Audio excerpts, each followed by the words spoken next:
ஸ்ரீ குருபியோ நமஹ. எல்லோருக்கும் நமஸ்காரம். இன்னைக்கு நம்ம ஆலய மியூசிக்கல்ஸில் எதை பற்றி பார்க்க போகிறோம்னா, இன்னைக்கு மே 20, 2025.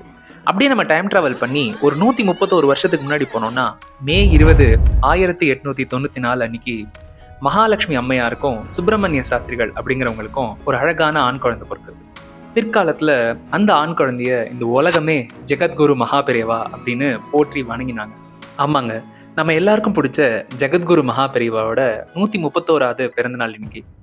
இந்த அற்புதமான நாள் அன்னைக்கு மகாபெரிவாவை பத்தி சில சுவாரஸ்யமான தகவல்களை கேட்கலாம். வாங்க, அதை பத்தி தான் இந்த வீடியோ ஃபுல்லா இருக்க போகுது.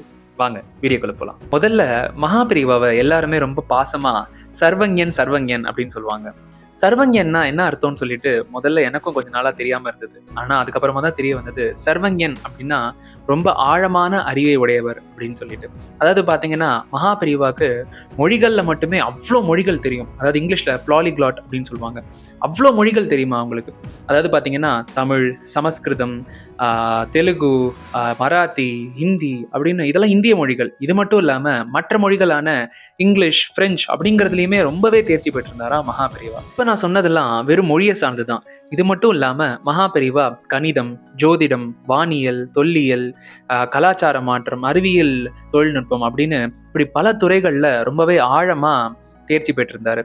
அதாவது அந்த அறிவெல்லாம் அவருக்குள்ளேயே வச்சுக்காம, இப்ப யாராவது ஏதாவது ஒரு கேள்வி மகாபெரிவா கிட்ட கேட்கறாங்கன்னா, அந்த கேள்விக்கான பதில அவங்களுக்கு எப்படி சொன்னா புரியுமோ அதை அப்படி புரிய வைக்கிறதுல மகாபெரிவா கீடு மகாபெரிவான்னு தான் சொல்லுவாங்க. இது மட்டுமே இல்லாம புகைப்பட கருவி, அதாவது கேமரா, அதுலயுமே மகாபெரிவா ரொம்பவே ஆழமான அறிவை உடையவராக இருந்தாரு அப்படின்னு சொல்லுவாங்க. நீங்க கேட்கலாம், புகைப்பட கருவி என்ன பெருசா இருக்கு அப்படின்னு சொல்லிட்டு. அதான் இப்போ இந்த காலத்துல எல்லாருக்குமே ஈஸி ஆக்சசபிளா இருக்கு. ஆனா மகாபெரிவா வாழ்ந்த காலத்துல புகைப்பட கருவி அப்படிங்கிறது ரொம்பவே ஒரு புதுமையான ஒரு கருவியா இருந்தது.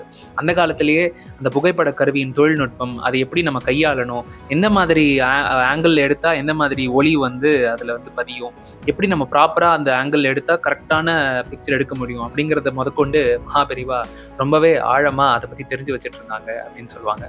இதனாலதான் நம்ம எல்லாருமே இன்னைக்கு கூட அவரை ரொம்ப ஆசையா சர்வஞன்னு கூப்பிடுறோமோ.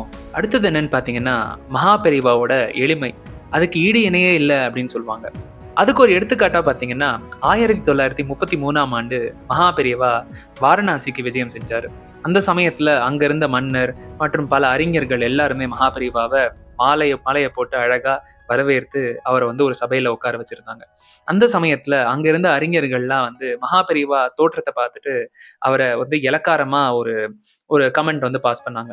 என்னன்னு பாத்தீங்கன்னா அங்க இருக்கிற அறிஞர் ஒருத்தர் என்ன கேட்டாருன்னா மகாபெரிவாவை, நீங்க தான் ஜெகத்குருவா அப்படின்னு கேட்டாங்க.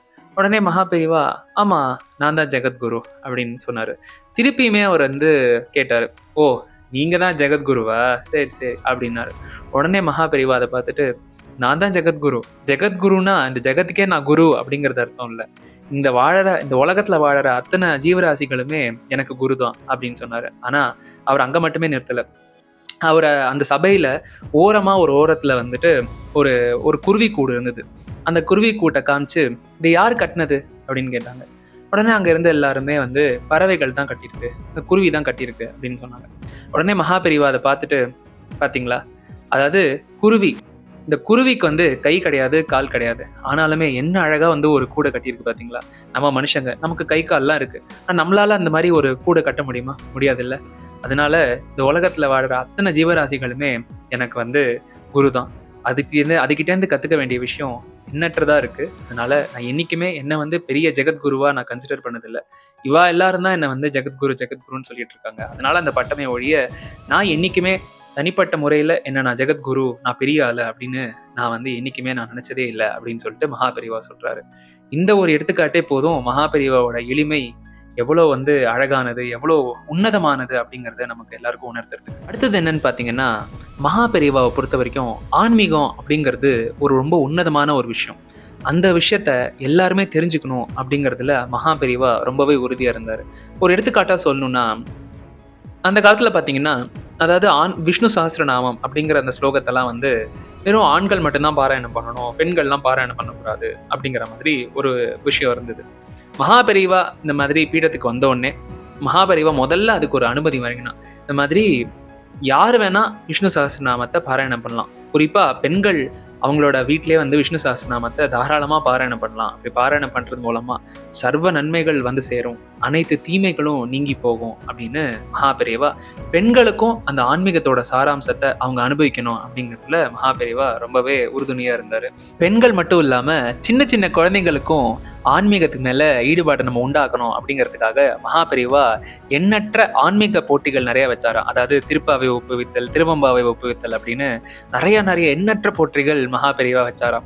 அதுல போட்டி வச்சது மட்டும் இல்லாம யார் அந்த போட்டியில வின் பண்றாங்களோ, யார் அதுல வந்து வெற்றி அடைகிறாங்களோ அவங்களுக்கு நிறைய பரிசும் மகாபெரிவா வழங்கினாங்களாம். இதன் மூலம் சின்ன வயசுலயே அந்த குழந்தைங்களுக்குலாம் ஆன்மீகத்துக்கு மேல ஈடுபாடு வரும் அப்படின்னு சொல்லுவாங்க. அதாவது 5ல் விளையாதது 50ல் விளையாதுன்னு சொல்லுவாங்க. சின்ன வயசுலயே ஆன்மீகத்துக்கு மேல ஈடுபாடு உண்டாக்குனா பிற்காலத்துல அந்த குழந்தைங்களும் நல்ல ஆன்மீகத்துல ஒரு நல்ல ஈடுபாடு இருக்கும் அப்படிங்கிற ஒரு நல்ல நோக்கத்துல மகாபெரிவா நிறைய இந்த மாதிரி அற்புதமான விஷயங்களை செஞ்சுட்டு வந்தாரு. இப்ப நான் சொல்ல போறது மகாபெரிவா தொடங்கி வைத்ததுலயே ரொம்பவே ஒரு அற்புதமான, ரொம்பவே ஒரு உன்னதமான திட்டம்.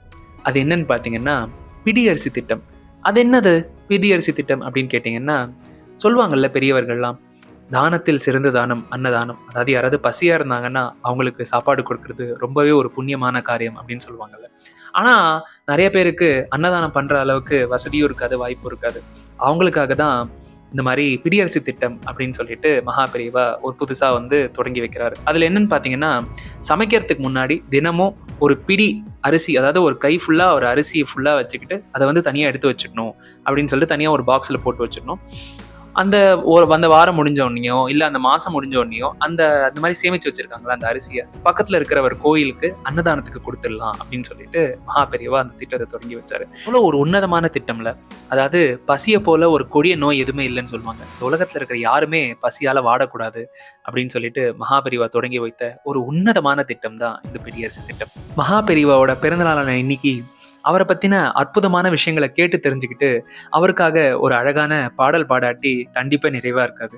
வாங்க, நம்ம ஆலயா மியூசிக்கல்ஸ் எழுதி இயக்கிய மகாபெரிவா மீது ஒரு அற்புதமான ஒரு பாட்டை கேட்டு மகிழ்வோம். ஓரிக்கையில் தவம் புரிந்த உன்னத தெய்வமே, ஓரிக்கையில் தவம் புரிந்த உன்னத தெய்வமே, உன்னாமம் ஜபித்தாலே ஜெயமுண்டு நிச்சயம், உன்னாமம் ஜபித்தாலே ஜெயமுண்டு நிச்சயம்.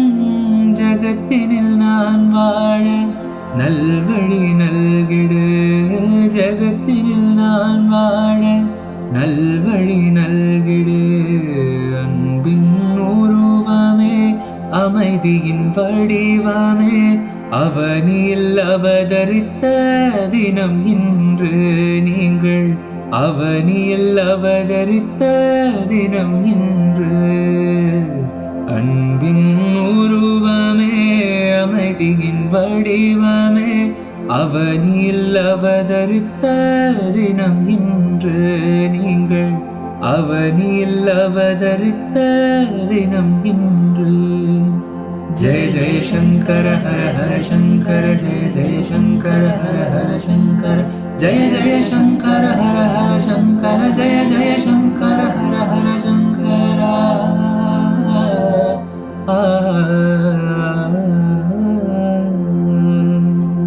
உங்க எல்லாருக்கும் இந்த பதிவு பிடிச்சிருக்கும்னு நினைக்கிறேன். நம்மளும் அவர் போதிச்ச மாதிரியே அன்பு, கருணை, பணிவு இதெல்லாம் நம்ம வாழ்க்கையில பின்பற்றி வாழ்ந்து என்னைக்குமே அவரோட ஆசையோட சூப்பரா வாழலாம்னு சொல்லிட்டு நான் இந்த வீடியோ முடிச்சுக்கிறேன். மீண்டும் ஒரு நல்ல பதிவுல உங்களை வந்து சந்திக்கிறேன். அதுவரை உங்களிடமிருந்து விடைபெறுவது உங்கள் சத்யநாராயணன்.